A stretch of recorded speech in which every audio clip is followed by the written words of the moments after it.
ये प्रेस वार्ता का मुख्य बिंदु ये है, जो हमारे प्रभारी महोदय आपको विस्तृत बताएंगे। थोड़ा थोड़ा अंश आपको रख देता हूँ कि विगत बिहार में जो बहुत हल्ला मचा था पूरे देश में कि बिहार एक ऐसा प्रदेश है कि जहाँ जातीय जनगणना किया गया। तो जातीय जब जनगणना हुआ तो पक्ष और विपक्ष में जो लोग भी आज बिहार के सरकार में हैं, उन लोगों के द्वारा जो भी जातीय जनगणना का सूची जारी किया गया, हम उसके सही और गलती पर नहीं जाते हैं। मान लिया जाए कि वो सही ही था, तो वहाँ उस समय जो 94 लाख लोगों को 34% लोगों को जो गरीब घोषित किया गया था, वहीं नीतीश जी 2023 में अनाउंस किए थे कि इन 34 लाख परिवार को 90 लाख परिवार को हम 2-2 लाख रुपया मुहैया कराएंगे कि 15 साल या 20 साल से हम लोगों की जो सरकार है, उसके बाद भी जो गरीबी रेखा दलित भाई, हमारे अति पिछड़ा भाई जो आज भी गरीबी रेखा से भी नीचे हैं, अपना जीवन गुजर बसर नहीं कर पा रहे हैं, उनको मैं 2-2 लाख रुपया दूंगा। और वो किसी सभा में नहीं कहे थे, विधानसभा के पटल पर रखे थे। आप सब प्रेस वाले भाइयों के पास इसका बजाबते न्यूज़ होगा, उनके ट्विटर हैंडल पर भी जाएंगे तो इसे देख लेंगे। और आज तक वो 2 लाख रुपया शायद किसी एक व्यक्ति को भी बिहार में नहीं मिला। उस उपलक्ष्य में है, इसकी विस्तृत जानकारी हमारे प्रभारी जी देंगे। साथ ही यहाँ हमारे दलित भाई जो हैं, ये सरकार जो है जाति पाति की जो भेदभाव करके सरकार बनाती है, उन लोगों का 2006 से ये तय हुआ था कि जितने बिहार के भूमिहीन हैं, जिनके पास अपना रहने के लिए रैन बसेरा नहीं है, कोई घर नहीं है, उनको हम 3-3 डिसमिल ज़मीन देंगे। सरकार ने माना भी कि 2,46,000 लोगों को हम घर दे रहे हैं, लेकिन उसमें से मात्र 1,20,000 लोगों को ही 3-3 डिसमिल ज़मीन मिला, बाकी सब कागज़ पर ही चल रहा है। तो हम लोग ये जानना चाहते हैं इस सरकार से कि भाई, आपने जो दलित मिशन की शुरुआत की, तो क्या उन गरीबों को आज तक रहने के लिए इस पर 20 साल के शासन में आप लोगों ने 3-3 डिसमिल ज़मीन आप लोगों ने क्या दे पाई?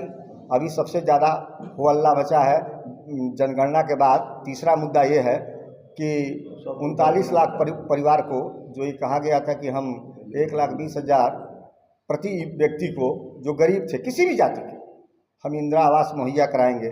शायद आज तक वो किसी व्यक्ति को मुहैया उस 39 लाख परिवार में नहीं हुआ। साथ ही मैं ये कहना चाहूँगा लास्ट में कि सबके बाद जो बिहार में भूमि सर्वे हो रहा है, इसमें कितना लूट मचा है आप सभी अवगत हैं। एक घर घर में झगड़ा होने वाला है, क्योंकि एक घर ज़मीन का जो कागजात होता है सारे अंचल और रेवेन्यू डिपार्टमेंट में होता है, और वहाँ से सारे कागजात शून्य हो गए हैं। आज स्थिति है कि वहाँ सीओ हो या LRDC हो या रेवेन्यू डिपार्टमेंट का कोई हो, 20,000 50,000 बगैर दिए हुए किसी का काम नहीं हो पा रहा है। और भूमि सर्वे जो है कागजी प्रक्रिया में एक लूट का सबसे बड़ा बिहार में अड्डा बना हुआ है। तो हम लोगों का मुख्य मुद्दा यही था, और इसी मुद्दा पर विस्तृत जानकारी हमारे प्रदेश के प्रभारी श्री विकास सिंह जी बिंदुवार देंगे कि हम लोग इस पर तो देंगे ही, फिर इस पर जिला में कैसा कार्यक्रम हम लोग प्रारंभ करने जा रहे हैं उसकी भी पूर्णतः जानकारी आपको देंगे। आप लोगों को जैसे ज्ञात है कि 7 नवंबर 2023 को बिहार सरकार द्वारा विधानसभा के पटल पे जातीय जनगणना का जितना भी पेपर था उसको विधानसभा के समक्ष रखा गया था। उसके बाद उसके उपरांत 22 नवंबर 2023 को उस जातीय जनगणना के आधार पे बिहार सरकार द्वारा कुछ महत्वपूर्ण घोषणाएं हुई थी, लेकिन बहुत अफसोस के साथ कहना पड़ रहा है कुछ महत्वपूर्ण घोषणाओं में से आज तक कुछ भी, एक तरह से कहा जाए तो कोई भी उसमें जितनी भी घोषणा हुई थी धरातल पे आपको देखने को नहीं मिल रही। इसको लेके जनसुराज ने अपना अभियान चलाया है, और जनसुराज इसको लेके जिले के एक एक व्यक्ति तक पहुंचने की कोशिश कर रहा है। उसी के लिए हम लोग ये प्रेस कॉन्फ्रेंस आज आयोजित किए हैं। बिहार के सभी जिलों में प्रेस कॉन्फ्रेंस आयोजित किया गया है। इसमें मुख्य तौर पे हम लोग जातीय जनगणना और भूमि सर्वेक्षण को लेके जो आम आदमी परेशान है उसके बारे में हम लोग बात करेंगे।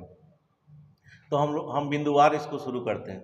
सबसे पहले जनसुराज की मांग है कि जातीय जनगणना और भूमि सुधार को लेके बिहार सरकार विधानसभा में एक श्वेत पत्र जारी करे। उस श्वेत पत्र में बिहार सरकार द्वारा अभी तक उस पर क्या काम किया गया है उसका सबका विवरण दे, ताकि बिहार की जनता को पता चले कि 500 करोड़ की लागत से इतना हो हल्ला मचा के जो बिहार सरकार ने जातीय जनगणना करवाने का जो श्रेय अपने आप को दे रही थी, उस जातीय जनगणना से बिहार के जनता को क्या फ़ायदा हुआ है इसका पता जनता को चलनी चाहिए। दूसरा हमारा मुख्य पॉइंट है इसमें कि जातीय जनगणना के आधार पर बिहार सरकार का मानना था कि अभी आरक्षण का जो हमारा सीमा है उसमें कुछ बढ़ोतरी की जाए। उसके लिए बिहार सरकार ने तमाम सारे वादे किए। हमारे मुख्यमंत्री, माननीय मुख्यमंत्री जी द्वारा भी बहुत सारे मंचों से इस बात को रखा गया, लेकिन आज तक इसमें कोई काम नहीं हुआ। इस पे भी हम लोग सरकार से जवाब चाहते हैं। दूसरा, जो 22 नवंबर 2023 को जो दूसरा घोषणा हुआ था कि बिहार में रोजगार को बढ़ावा देने के लिए जातीय जनगणना में ये पता चला था कि बहुत सारे लोग हैं जो रोजगार से वंचित रह गए हैं, तो सरकार का एक घोषणा था कि 94 लाख लोगों को रोजगार के लिए 2-2 लाख रुपया मुहैया कराया जाएगा। आज तक अफसोस के साथ ये कहना पड़ रहा है कि 94 लाख रुपया में से एक परिवार को के किसी आदमी को भी एक आदमी को भी एक भी पैसा नहीं मिला है। तो सरकार इसका जवाब दे कि उस घोषणा का क्या मतलब था कि जब एक आदमी भी उस घोषणा से लाभान्वित नहीं हुए। दूसरा घोषणा था सरकार को कि जितने भी हमारे समाज के कमज़ोर दलित लोग हैं जिनके पास रहने के लिए घर नहीं है, वैसे 40 लाख परिवार को घर बनाने के लिए 1,20,000 रुपया दिया जाएगा। बहुत अफसोस के साथ ये कहना पड़ रहा है कि जातीय जनगणना की घोषणा होने के बाद आज तक उसमें से एक भी परिवार को वो 1,20,000 की राशि मुख्यमंत्री आवास योजना से नहीं मिली। इसका पांचवा एक महत्वपूर्ण बात था कि हमारे शुरुआत में जो 2006 में जब नीतीश कुमार सदन में अनाउंस किए थे कि जितने भूमिहीन दलित हैं हमारे बिहार के, उनको 3 डिसमिल ज़मीन दिया जाएगा जिसमें अपना घर वो बना सकते हैं। और उस समय एक लक्ष्य रखा गया था कि करीब 2,34,000 दलित परिवारों को ज़मीन दी जाएगी। लेकिन अफसोस के साथ ये कहना पड़ रहा है कि जितने लोगों को ज़मीन दी भी गई उसमें से भी आज तक करीब 1 लाख से ज़्यादा लोगों को जो ज़मीन दी गई है उस पर सरकार द्वारा आज तक उस पर दखल कब्जा नहीं करवाया गया। आज तक वो ज़मीन किसी दबंग लोगों के हाथ में ही है। तो इस पर भी जन सुराज सरकार से जवाब चाह रही है। हम लोग भूमि सर्वे के नाम पे आज गांव-गांव चले जाइए, अंचल में कर्मचारी के सामने, सीओ के सामने, सीआई के सामने, कहीं डीसीएलआर, हमारी बिहार की भोली भाली जनता लाइन लगाई हुई है। भ्रष्टाचार का एक नया खेल शुरू हो गया है। लोगों को समझ में नहीं आ रहा है कि जब सरकार इस काम के लिए अच्छे से तैयार नहीं थी, अच्छे से तैयारी नहीं की गई थी, तो इतनी हड़बड़ी में भूमि सर्वे शुरू क्यों किया गया।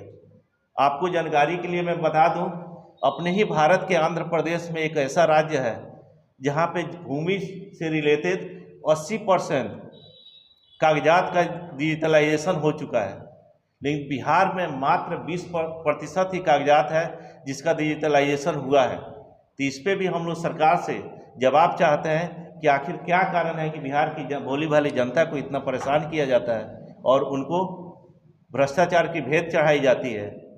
आजकल बिहार के किसी भी ऑफिस में चल जाइए, खासकर ज़मीन का काम होने वाले किसी भी ऑफिस में चाहिए, भ्रष्टाचार चरम सीमा पे है। इसका एक मुख्य कारण ये भी है कि जितनी भी भूमि है उसके जितने भी कागजात हैं उसका सही ढंग से डिजिटलाइजेशन नहीं हुआ है और उसमें उसका स्पीड बहुत स्लो है। मेरा 7वां पॉइंट है कि जैसे पहले भी बता दिया हूँ कि आजकल कि बिहार के किसी भी अंचल के अंचलाधिकारी के ऑफिस में चले जाइए, कर्मचारी के ऑफिस में चले जाइए, उसमें व्यापक भ्रष्टाचार फैला हुआ है। ये आप लोग कितनी बार कवर भी कर चुके हैं। उसको कम करने के लिए, उसको रोकने के लिए सरकार क्या उपाय कर रही है, ये भी हम लोगों को सरकार से इसका जवाब चाहिए। भूमि सर्वे के नाम पे बहुत सारी अनियमितता है। लोग अपने ही ज़मीन को ये प्रूफ नहीं कर पा रहे हैं कि उनका अपना ज़मीन है। इसके लिए उनको जो उचित समय है वो नहीं दिया गया। सरकार हड़बड़ी में है। इस पे भी हम लोगों को सरकार से जवाब चाहिए। एक जो सबसे महत्वपूर्ण है, इस प्रेस कॉन्फ्रेंस के बाद हम लोग प्रत्येक प्रखंड कार्यालय में प्रत्येक प्रखंड में जाके एक हम लोगों के बीच में जनसभा करने वाले हैं और इन सारी बातों को हम लोग बताने वाले हैं। भोली भाली जनता को कैसे परेशान किया जाता है और उसका आज तक कोई निश्चित उद्देश्य नहीं पता चला। इस काम को हम लोग लेके हम लोगों ने समय सीमा उसके लिए तय किया है कि 28 तारीख से लेकर 7 तारीख तक हम लोग प्रत्येक प्रखंड में इसके लिए बैठक करेंगे, जनता के बीच में जाएंगे और इन सारी बातों से जनता को अवगत कराएंगे। उसके बाद हम लोग जिला कार्यालय में, अपने जिला कार्यालय में और जिला मुख्यालय में हमारे जिला के तमाम जनसुराजी भाइयों द्वारा 10 तारीख को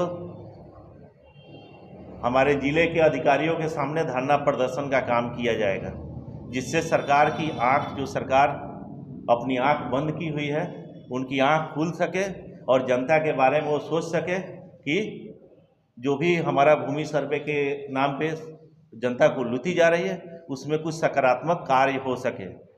जो अंतिम बात मैं कहना चाह रहा हूँ, 11 जुलाई से जनसुराज के सदस्य 1 करोड़ घरों में जाके भूमि सर्वे और जातीय जनगणना को लेके जितनी बातें हम लोगों ने रखी है, इसको लेके हस्ताक्षर अभियान की शुरुआत हम लोग करेंगे और उन 1 करोड़ लोगों से हस्ताक्षर कराने के बाद हम लोग राज्यपाल महोदय को ज्ञापन सौंपेंगे और इसकी शुरुआत, क्योंकि ये जितना भी काम है जो भ्रष्टाचार हो रहा है भूमि सर्वे पे, चाहे जातीय जनगणना को लेके जितनी भी महत्वपूर्ण घोषणाएं हुई वो ज़मीन तक नहीं पहुंची। इसके लिए अगर सबसे ज़्यादा जिम्मेवार कोई है तो हमारे बिहार प्रदेश के माननीय मुख्यमंत्री नीतीश कुमार जी हैं।